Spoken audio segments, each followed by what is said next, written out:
Welcome back to another episode of Out of the Blank Podcast. Nancy, it's a pleasure to have you back on the show. I'm going to have you reintroduce yourself to everyone out there listening because it's been like 2 years and it goes by quick. Yeah, it does go by quick. Nancy Weiss. I have been an advocate for and with people with disabilities for 40 years, worked in the disability field. Um, most recently, I just recently retired, but just before that was a professor at the University of Delaware, but really, and teaching disability studies stuff to graduate students and undergraduate students, but mostly traveling around the country training people who work for agencies that serve adults with disabilities to help them to think of services in a whole new way rather than this kind of paternalistic approach we've had to help people figure out what kind of life they have and live good full lives connected to people. So but along with all that professional stuff, in 1992, I visited a facility in Massachusetts called the Judge Rotenberg Center and spent 2 days there as a consultant. I was hired by the state of Delaware to go and help them figure out how to bring people back who had been placed out of state. So send, most states' school systems send people out of state who they think are too complicated or difficult to serve, and they send them to these residential facilities. This particular one that I visited, I spent 2 days there and I just came away. This was I just said 1993, but I think it was in the fall of 92. Uh, I came away just feeling like I got to do something about this place. This was that was, I don't know, 40 some years ago. This was, I visited before they used electric shock to punish people with disabilities. But when I was there, we were observing this guy who we were there to learn about him to help the state of Delaware bring him back to Delaware. And he glanced up at us and they pull this hydraulic water hose down. It runs all around the perimeter of every room in the building and they spray him in the face and he's dripping wet. And I was like, well, what did he do? He took his eyes off his work. You're not allowed to take your eyes off your work. I saw them they grabbed this little girl. She's probably 7 or 8 years old. And the staff said to me, like, come with us, like with pride, like, we'll show you something here. They march her into a different room, have her kneel down on a little wooden bench, like 3 inches from the floor, strapped her hands down in front of her, strapped her feet behind her, put this helmet over her head, like a welder's helmet that came around her chest. There's a little window in front of her eyes, but it's painted black, so it's black and dark in there. White noise blaring in her ears and a water hose rhythmically spraying water in her face. And she had to stay there until she stopped struggling for 15 minutes, which was, hours.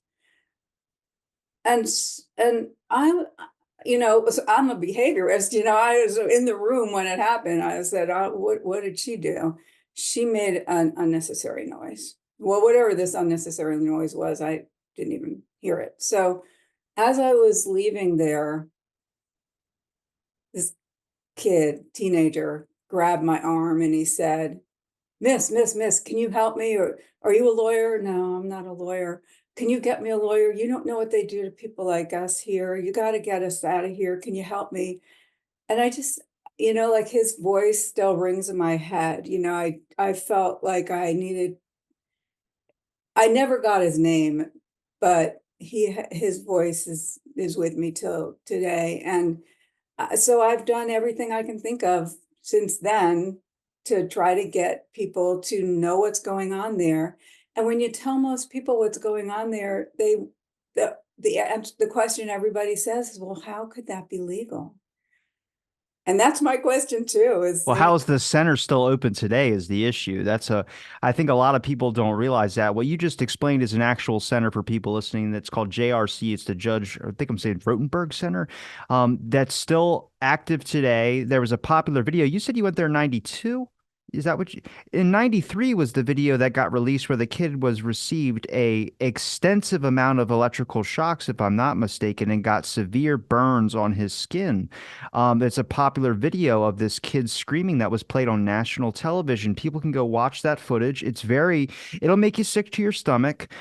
This place is still active. I don't know if they're still using some of the shock therapy that they did, but there's a lot of horror experiences from people with either severe autism or just disabilities in general that get sent there, from kids, I think, to adulthood, Five that years have old and up. yeah, that have experienced things that make it sound like it's in like Texas Chainsaw Massacre. It does not sound ethical at all. And when you were experiencing this in 92, when you went there and saw this firsthand, what the experiments they were doing, what was their justification for behavioral modification? I mean, I just think that they are sadists, but they wouldn't say that. They say, well, there are people. I mean, let's just get to the electric shock, which is soon thereafter they developed this electric shock device, and then they stopped doing. They used to do. They'd have staff hold up their hands like this during the interview to make sure their fingernails extended over the backs of their fingers so they could do rolling pinches and pull off chunks of flesh. I mean, they had all kinds of barbaric methods, but then they decided that this electric shock device, which they've developed, manufactured there, and is used nowhere else in the country or the world. Literally, there's not any other place in the world that uses electric shock for punishment of people with disabilities like this. And this is not like a tingly reminder. They'll tell parents, oh, it's just a little mild buzzing reminder. Except, like you say, you can look up this video on YouTube of Andre McCollins getting shocked. And in this video, he comes into the classroom, and the staff person, I won't say teacher because they're not really teachers, says to him, take off your jacket. And he just doesn't. He doesn't object. He doesn't give her the finger. He doesn't, he just doesn't. And so he's shocked the first time for failing to follow directions. And then he's laid face down, spread eagle on a board, his arms and legs tethered with leather straps, spread eagle. And he's shocked 30 more times over the next 7 hours. So the first time for not taking off his jacket, the next 30 times either for screaming while being shocked or for tensing his muscles in anticipation of the next shock. So they think that this shock device, I mean, and then, I mean, you realize that, I mean, that video changed the advocacy world in that it wasn't what they say it would be, like a hard pinch or a bee sting or a mild buzzing reminder. People fall on the floor screaming in agony, and you can't do it to prisoners, political prisoners. The UN said this is torture against international law. You couldn't do it. The UN said you couldn't do it to convicted terrorists, but you can do it to helpless people. And one thing that's important to know is that it really used to be a facility for people with significant disabilities, cognitive disabilities, and autism. Most states won't send people like that now. There are still people like that there, and states do send people like that there now. But when they ran out of people like that to serve at $400,000, $500,000 per person per year, they started contracting with attorneys in New York City to track young people who are going to juvenile court. And these attorneys will contact people's families and say, look, your kid's going to go to court. He's going to go to juvenile prison. I could represent your family. I usually charge whatever, $600, $700 an hour, but I'll represent you for free, of course, because the facility's paying them, and make sure that your kid goes to this beautiful place. And physically, it is a beautiful place, and parents get taken in by that. And then once their kids are there, sometimes the facility will take over guardianship, and then kids will call and tell their parents that, oh, they're using electric shock on me. And the parents will call and say, I didn't give you permission to do that. And the facility will say, yeah, well, you gave over guardianship, so you have no legal relationship to your child. And so it's just, I mean, there's so many things about it that are wrong. And we've worked for years to try to get Massachusetts to pass state legislation, to try to get the federal government to do anything. You know, we got letters that were signed by every national disability organization, sent them to every federal agency. The US Department of Education wrote back and said, this seems like something that should be dealt with through regulations. Yeah, I don't make regulations, make some regulations. So I do feel like I fell down the rabbit hole. You know, how is this still happening today? Is it the institution that's well connected into the political world, or is it the founder? No, Because yeah, I both. don't think he's still attached to it anymore, is he? He had to step down, but he was able to avoid a lot of issues that came up when it came to abuses. And if I'm not mistaken, JRC, I wrote it down, JRC paid $100,000 to Rudy Giuliani's law firm for his influence. And it's like you hear a name like that, everyone knows who that guy is, whether they know exactly what he does. I mean, I don't know. But there's that political influence that, That was a while ago when he was probably more effective than he is yeah. today. But yes, they spend a bunch of money lobbying, and advocates couldn't begin to match the power that they have. It was established by this guy named Matthew Israel in 1971 after he read Walden 2, which is about a utopian society, and he wanted to create a utopian society. Well, I don't know who it's a utopia for, certainly not anyone who's ever been a resident there. Eventually, he got indicted not for torturing people, but for destroying state's evidence. So there was a situation where a kid ran away from a group home. I mean, this speaks to the fact that now they serve young people who are quite competent and smart and able to tell their stories when they get out. And that's meant a great deal. So this guy ran away. He was mad at two of the guys that lived in the group home with him. So a few days later, he called in the middle of the night and said, wake these two guys up. They gave one 22 shocks and the other 37 shocks, something like those numbers. I might not have those numbers exactly right. In the middle of the night, wake him up out of a dead sleep, because he said on the phone that he was from the um, facility and that they'd been reviewing video and that these guys had done something, you know, earlier in the day that they hadn't been punished for. And then it turned out it was a prank.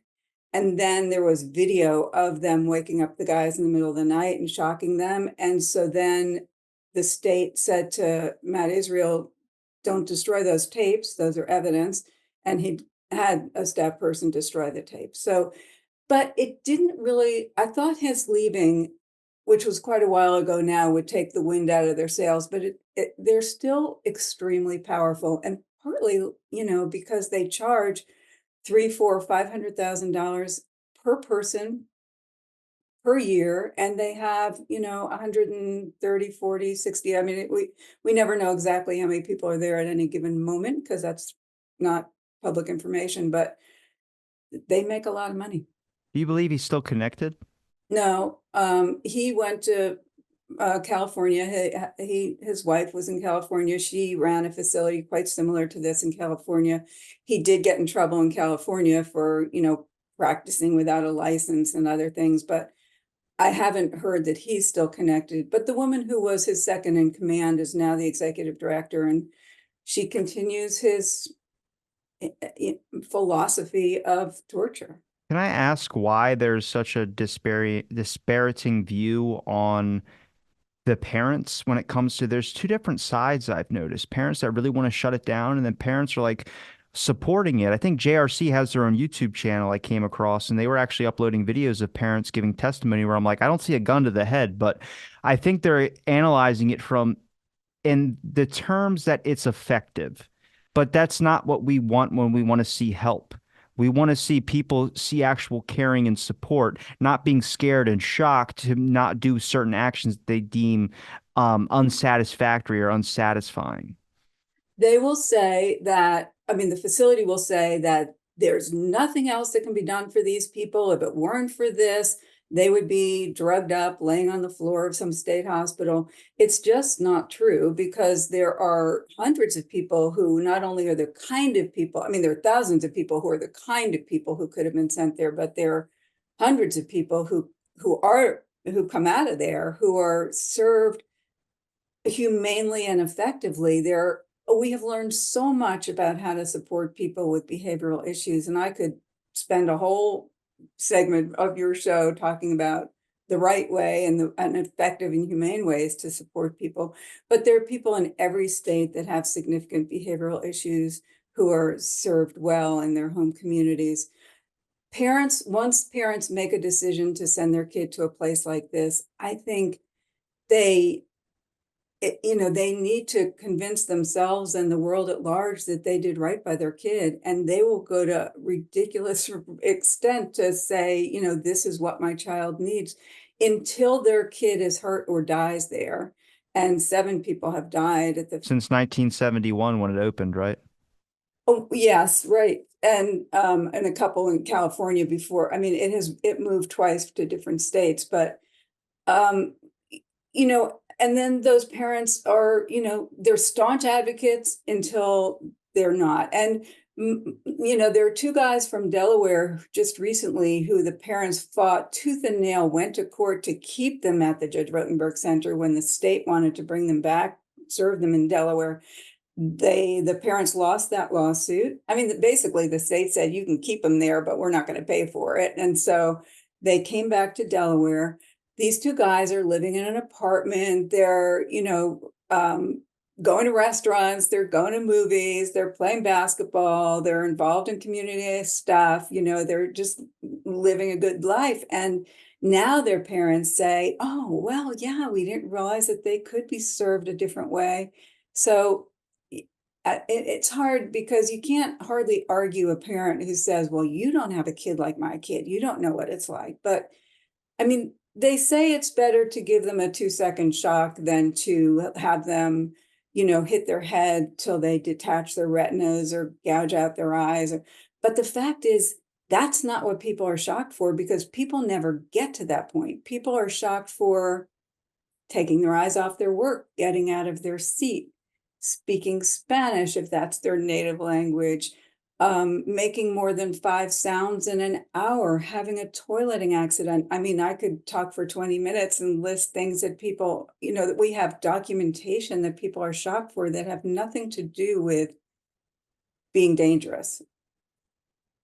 It's when you mention sadistic, that is what it is. It's people that have control over other people that don't really have a whole lot of power. And in these situations, a lot of these people don't have any power. I mean, how do you justify administering shocks to someone as they're eating or as they're showering, all because they broke a rule? And then you keep repeatedly shocking them over and over again if they wince at the thought of being shocked or, having a reaction to being shocked. If you scream, then they shock you again. That doesn't make sense. We all have reactions that are just involuntary that happen.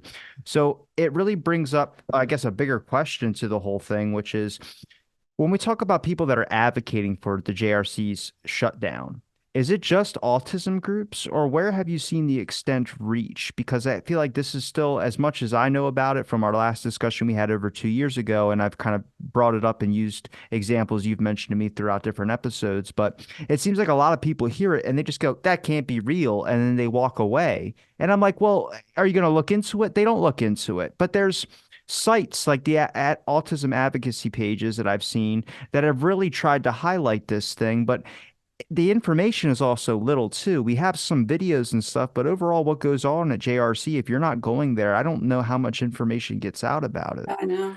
I know. I mean, people even in the field, like I was just saying, I go around the country training people who work in this disability field, and they don't know that it's going on. And yet it really hasn't been a secret. There was a big expose on it in the Boston Phoenix in 1968 or 69. There was a big article in Mother Jones. After I went there in 1992, I wrote a paper about the use of pain to control the behavior of people with disabilities. And there was a news show, kind of 60 minutes-ish. I mean, I was contacted by by a woman who writes a disability newsletter, who wrote at that time a disability kind of magazine. And she said, I'm reading your paper and there's tears running down my eyes. You and I are going to close this place down. So her idea was put an ad in the Providence Journal, because the facility then was in Rhode Island, and say, journalist wishes to interview current and former employees. And so she and I interviewed a bunch of employees and kept notes and, recorded those interviews when we could, and sent 2 pages of quotes from those interviews with employees to 60 Minutes. They gave the show to Connie Chung, who had a show called Eye to Eye with Connie Chung. And I was just sure that when that show aired, and they did a really good job with that show, they spent a year working on it. They wanted me to go get a job there. They wanted to find somebody who could get a job there without falsifying the resume. But I couldn't do that. But we had interviewed somebody who still worked there who I thought would be willing to wear a hidden camera. And I just thought when that show aired, there would be public outcry and that would be the end of it. And I get calls from reporters and journalists all the time who think they've discovered this story. The word is out. It's not news. I mean, there's news around it. There are states trying to pass laws. The FDA is still trying to ban the electric shock device, and we can talk about that in a minute, but it's not news what happens to people there. But I don't know. I've tried to get Amnesty International. The very first thought I had when I walked out of there from my 2-day visit was, where's Amnesty International? Like, this is torture. Isn't that what they do? So I wrote that paper, and there was going to be a Amnesty International conference in Boston. And I called and I said, I want to speak at your conference. And I told the guy what I had seen there, and at this place, not a half hour from where the conference was going to be. And he's like, oh my gosh, well, what is this place? A juvenile facility? I said, well, no, it's a school for kids with autism. And he said, oh yeah, well, we don't get involved in that. Yeah, I know, but why? Oh yeah, because, we're not doctors. We don't know what people like that need. And I'm telling you, I have approached Amnesty International every which way I can think of for the last 40 years. And I can't get them to be interested. The Boston chapter did a little bit on it. I shouldn't include them in this, but Amnesty USA, I with an author, we wrote a book on the history of the Judge Rotenberg Center, and Jane I wrote Nisbet. to the Amnesty International, and I said, like, I don't want to say in this book that, here's what disability advocates say, is that Amnesty International doesn't care about people with disabilities, but give me something so I can say something other than that. No response. Is it just because we don't have a really good understanding of mental health services in this country or something? Because we've had like a weird history with it, with shutting down asylums, and at first we tried to push people all into asylums, and we never really had a rectification of a good, clear mental health institute for people with disabilities. And I know there's varying perspectives on shutting down asylums. I understand that 100%. But this Rotenberg Center is seen as an institution, and it's not an institution. It's treating it like it's like the Green Mile, where people are on their death row. These people are there to get help, and they need actual help, not being shocked and punished until they don't experience whatever you would deem as a bad behavior. I think it's our inability to separate ourselves from others. You see it in so many ways in our culture today about immigration and everything else. But, I think it's our ability. It's like what the guy said at Amnesty International, like, oh, we don't know what people like that need. Just recently, after this, we wrote this book on the history of the Judge Rotenberg Center. We sent a pitch to the Wall Street Journal, and saying we want to write an article about what's going on at this place, or some kind of piece for them. And the editor wrote back and said, nothing in this pitch piques my interest. Well, it's fascinating to me. Like, if this was happening to, kids at school, to old people at the nursing home, to dogs at the dog shelter. Would it pique his interest then? Like, what the hell, what about innocent people being shocked with the most painful fall on the floor, screaming and agony level shock for innocuous behaviors like twisting your hair or, taking your eyes off your work? What's not interesting about that? Well, that's the part I don't understand. I don't understand the power that they have. I don't understand why, as a society, we've deserted these people. Why did the FDA and how did the FDA get involved into all of this? In 2010, I wrote to the FDA because the Judge Rotenberg Center had all over its website that these electric shock devices were FDA approved. And it's a very complicated history about them, their request to the FDA. But clearly, these devices were not and have not ever been FDA approved. So I wrote to the FDA in 2010 and said, hey, they're saying it's FDA approved. You all, seeing as you're in charge of food and drugs, but also they're in charge of medical devices, you might want to take a look at this. And by the way, tell them not to say things are FDA approved when they're not. Promptly 10 years later, in 2020, and lots of advocacy in between there, they in 2014 they held a panel of experts, like a one-day hearing to bring in experts to say, should we ban this electric shock device? That was in 2014. In 2020, they finally got it together to actually ban the device, published the ban. Immediately, the Judge Rotenberg Center challenged it. They said that, it was in March 2020, so just think back what was happening. They said, we can't stop using electric shock now because of the pandemic. Every doctor in the country is involved in dealing with COVID. And so the FDA, which is, I'm sorry, bullshit, because doctors don't develop behavioral programs. Their point was, we need doctors to help us develop programs to get people off the device.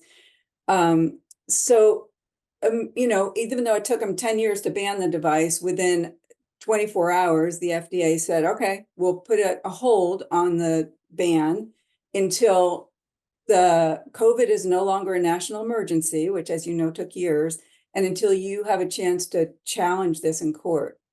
The Judge Rotenberg Center challenged it in court and won. There's the DC District Court, only 3 judges, there are 12 judges on the panel, but only 3 judges reviewed the case. And in a 2-to-1 decision, they decided that the FDA had overstepped, that it wasn't, that they were practicing medicine by saying that they couldn't use this device. Of course, the FDA tells you a lot. You can use this drug, you can't use this drug. They do have control over what can be done in the medical world.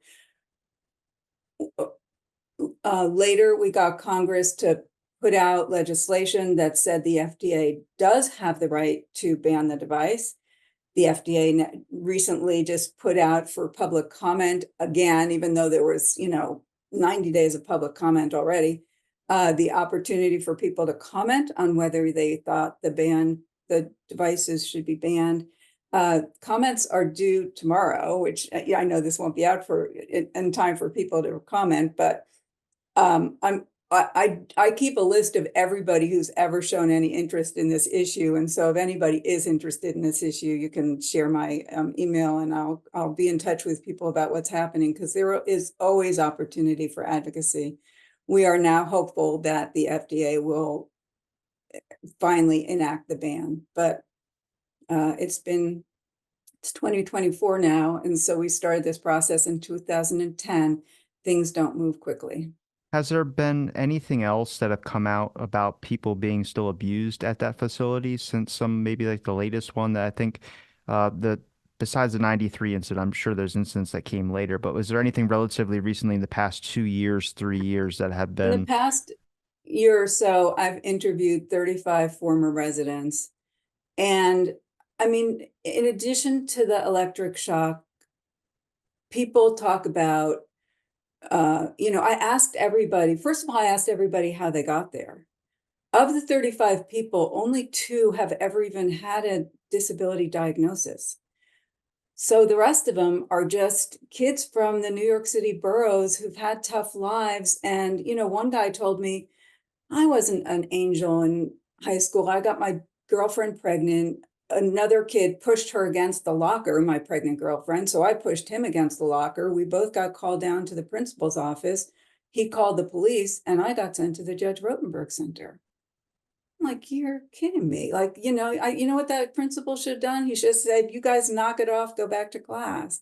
One guy told me his parents were getting divorced. The judge wanted him to pick which parent he wanted to live with. He didn't want to pick.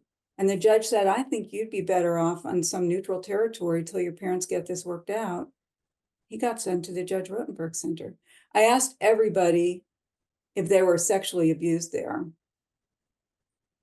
Some of the women said no, but then I said, so when you were restrained, people didn't touch you inappropriately? Oh, God, yes. They're all up between my legs, all over my breasts. And when you're on the bus, yeah, when you're in the van, you're all tied up they're touching you all over. Okay, well, that's sexual abuse.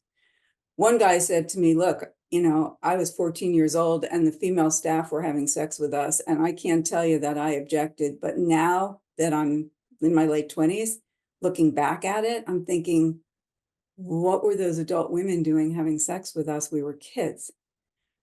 A lot of, in every institutional setting, whenever you're behind closed doors, there's an incredible amount of abuse.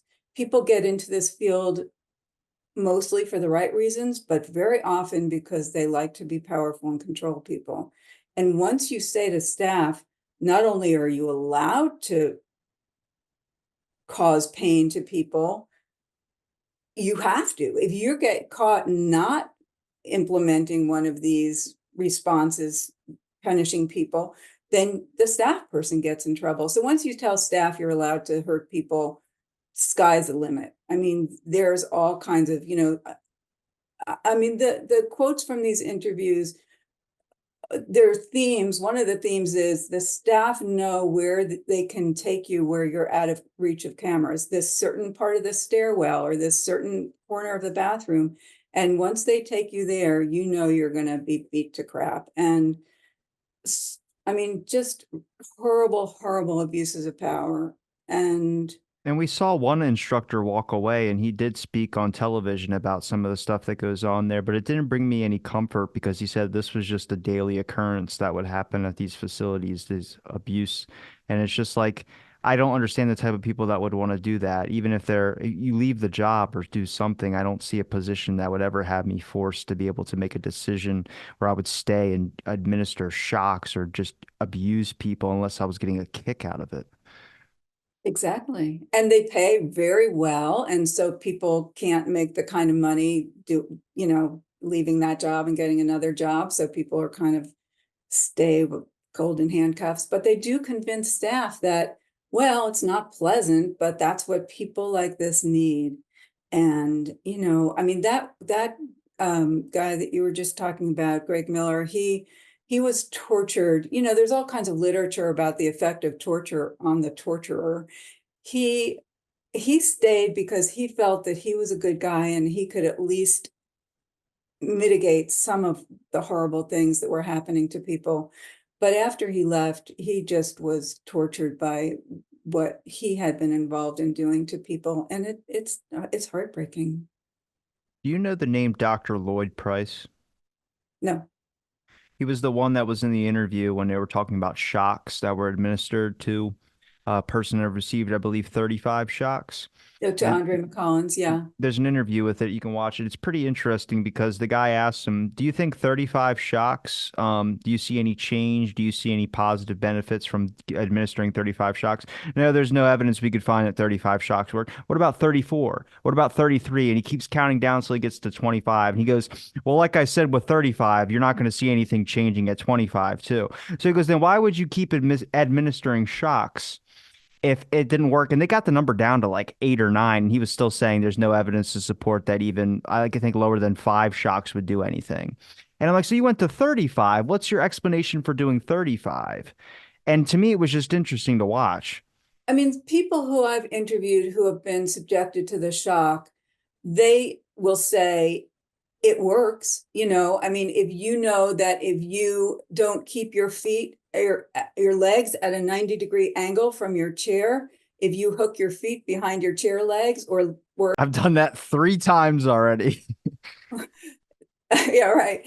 Then, you know, then you, I mean, you do try to do what you can do to avoid that shock because you're terrified. They live a life of constant mortal terror. But, you know, when I went there, they showed me their data, and their data was like, well, here is, you know, how many times this person was doing this behavior in the 2 or 3 days before we got the court's permission to start using the electric shock. And now here, the behaviors go right down. But then at this point, the state told us that we're not allowed to use the shock anymore for a brief period of time. And look, the behaviors went right back up, not only to the number of times they were doing it when they first came in, which we call baseline, but even higher. So I said, well, then it didn't work because you didn't give that person any tools that became part of them that they could use, that they could rely on. You know, if they're only not doing it because they're terrified of the shock, then the minute you stop the shock, the behaviors come back, or you keep having to increase the intensity of the shock, which they have done time after time. I mean, they now use a device called the GED. It's called the Graduated Electronic Decelerator, GED. Now they use the GED-4, which delivers 40 milliamperes of shock over 2 seconds, which is a long time. Just, I mean, did I say that right? 90 milliamperes. The taser, for example, delivers 3 or 4 milliamperes of shock compared to the 90. An electric fence, 4 milliamperes. A cattle prod, 10. So, you know, cattle prod 10, GED 90. So it's incredibly terrifyingly, and they'll, you know, people carry a backpack with their shock device in it. The shock is delivered by a remote control worn on a belt around the staff person's waist. People are shocked in error. These devices malfunction.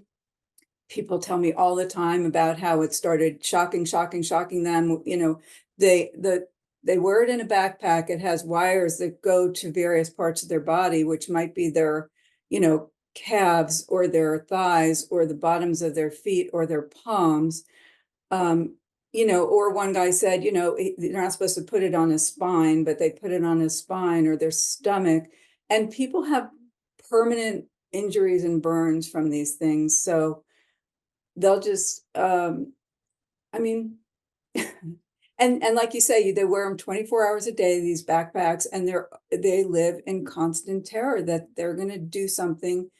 A very brave woman named Jennifer Masumba has spoken out a lot about her experiences there, and she was there for 7 years.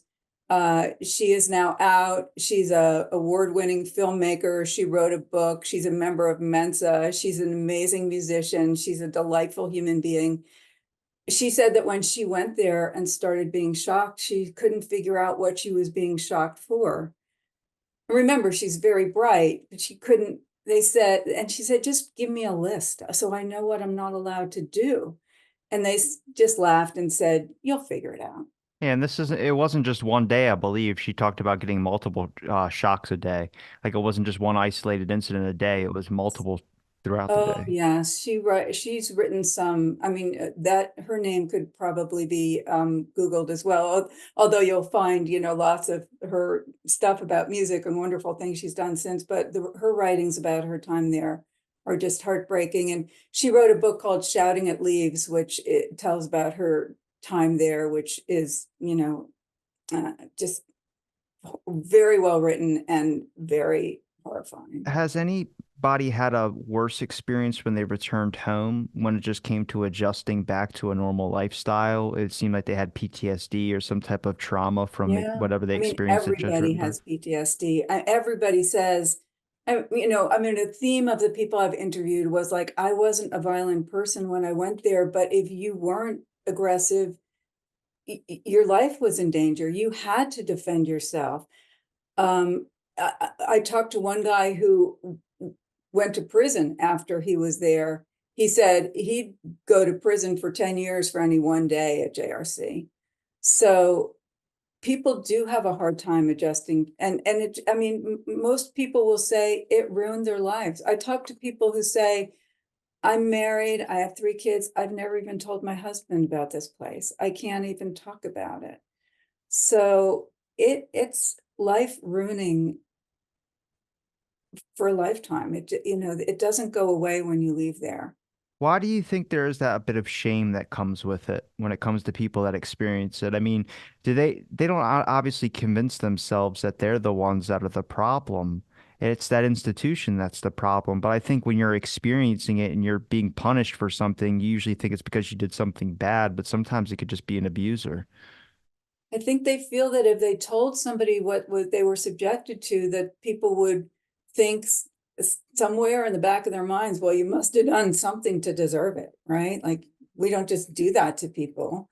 I mean, there are people who I tell about this, like you said, who say, I don't believe it. We have laws. That can't be happening.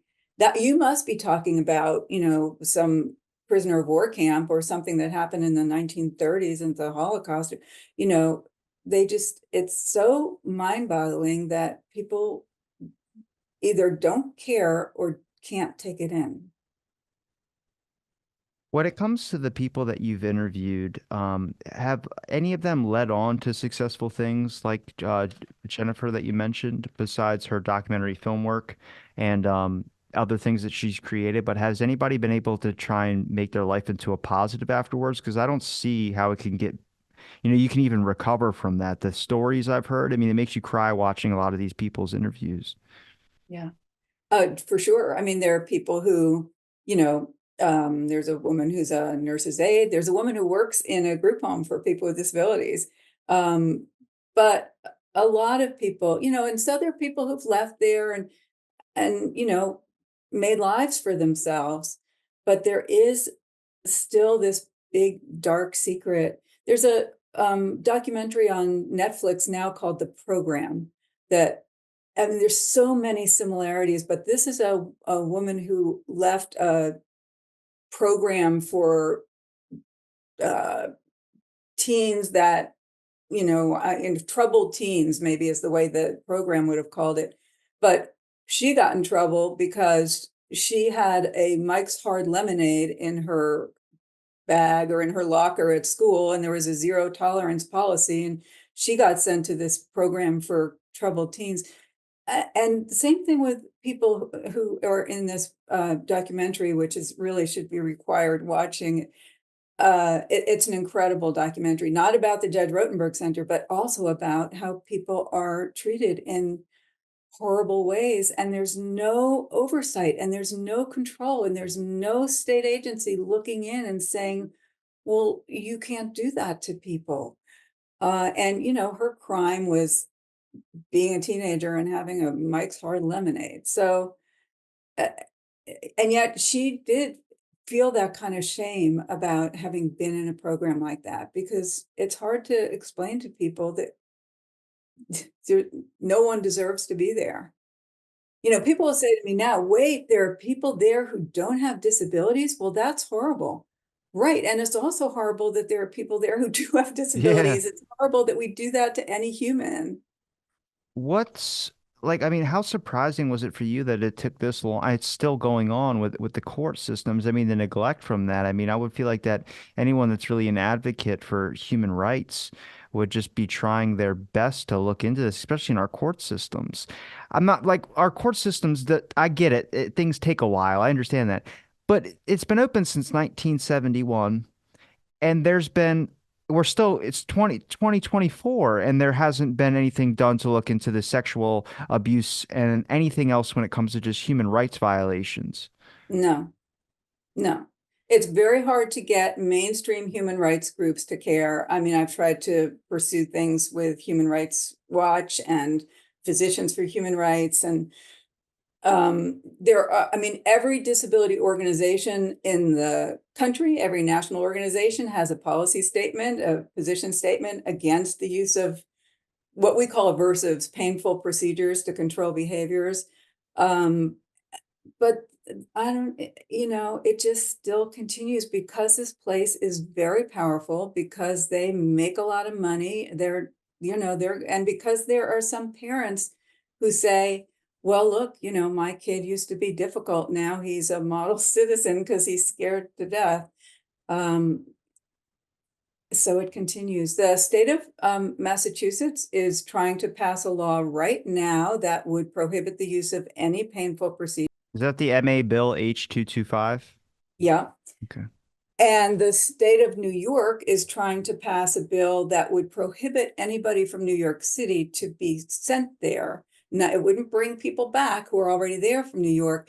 And estimates are that even those places in Massachusetts, 90% of the residents there are from New York, paid for by the state of New York. I'm about to say they spend like 30,000 something dollars to send people there.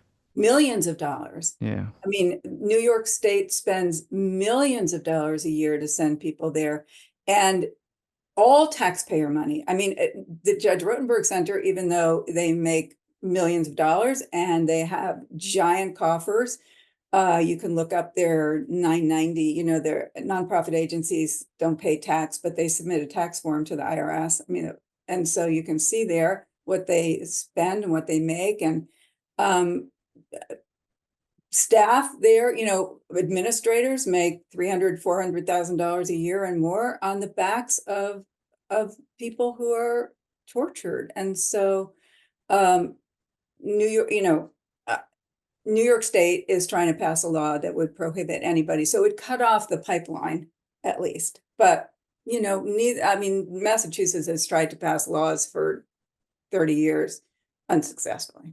When it comes to just advocacy that other people can do, general public, anybody listening out there, I mean, is there petitions or any organizations that we can get behind to help support and maybe bring up a bigger number of people to try and shut down this institution or at least get it more in the public's eye?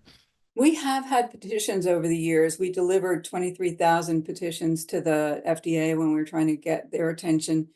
Um, the Autistic Self-Advocacy Network has really taken the lead on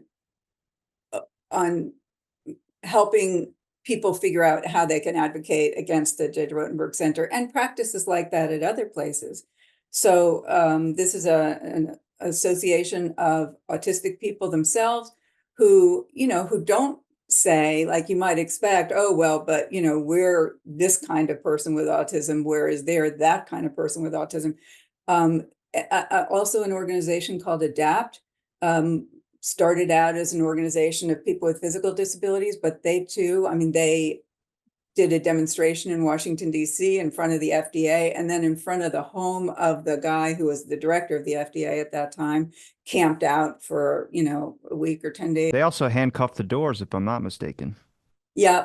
I mean, they are a very wonderful organization that does this kind of like very public protest. But with all that, and with every organization having a position against it, and with people signing on to petitions, it's hard. It's hard to know. But certainly, if people want to send me, an email, I will stay in touch with them about anything that people can do. Like right now, but only until tomorrow. Well, the FDA is accepting comment, but there are often opportunities. If you're from the state of New York, you could write to your state legislator about the New York bill. If you're from the state of Massachusetts, you could write to your state legislator about the Massachusetts bill. I don't know why, at one point, the Department of Justice announced in 2010, after I wrote a letter on behalf of 31 disability organizations, sent it to every federal agency, sent it to the Department of Justice. They sent me a letter saying, we're going to do an investigation into the Judge Rotenberg Center. That was in 2010. It's 2024. They never came out with any results of that investigation. If you did a request for information to the Department of Justice about, well, what were the results of that investigation, they'd say they can't say because it's still under investigation. They've never completed the investigation. So that says to me, there's something amiss here 14 years and you never came out with anything, you know? So I always feel like there's something powerful. You know, I once said to somebody at the Department of Justice, well, disability advocates think the Judge Rotenberg Center has you in their pocket. And they said, oh, nobody has us in their pocket. Well, I'm just saying what disability advocates say because it's been 14 years and there's no report, there's no outcome. Is there a place where people can find any valuable links or resources to be able to look more into this, and also any links you'd like to promote? You've given me enough of your time, and I appreciate you coming back after almost two Happy to. years. You know, I'm always happy when people care about this issue because there are few enough people who do care about this issue. So I'm it's never a burden for me to talk about it. I would look on the Autistic Self-Advocacy Network's website. They have a lot of resources on there. There's a person named Lydia Brown who put together a website that has tons of documents and history about the Judge Rotenberg Center. It's a real resource there. Um, Your I book, don't know what else. I mean, I don't know what else. your I mean, book. it's scattered, You got to but get your book, your book. oh, and my book, yeah. Well, I'll tell you, the book is a slog. If you are really interested in this issue, um, it's probably worth reading.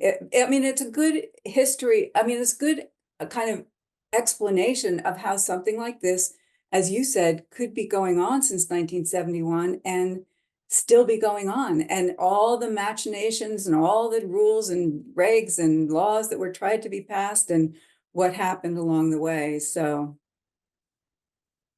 Well, Nancy, I appreciate the time you gave me to talk on my show. I'm going to link all your links in the description. Seriously, it's been a pleasure talking. And it's, it's not an easy subject to talk about either, but I'm glad someone like yourself is out there doing the work and advocating for, just awareness on this subject and also shutting it down. And hopefully we get some more people behind it.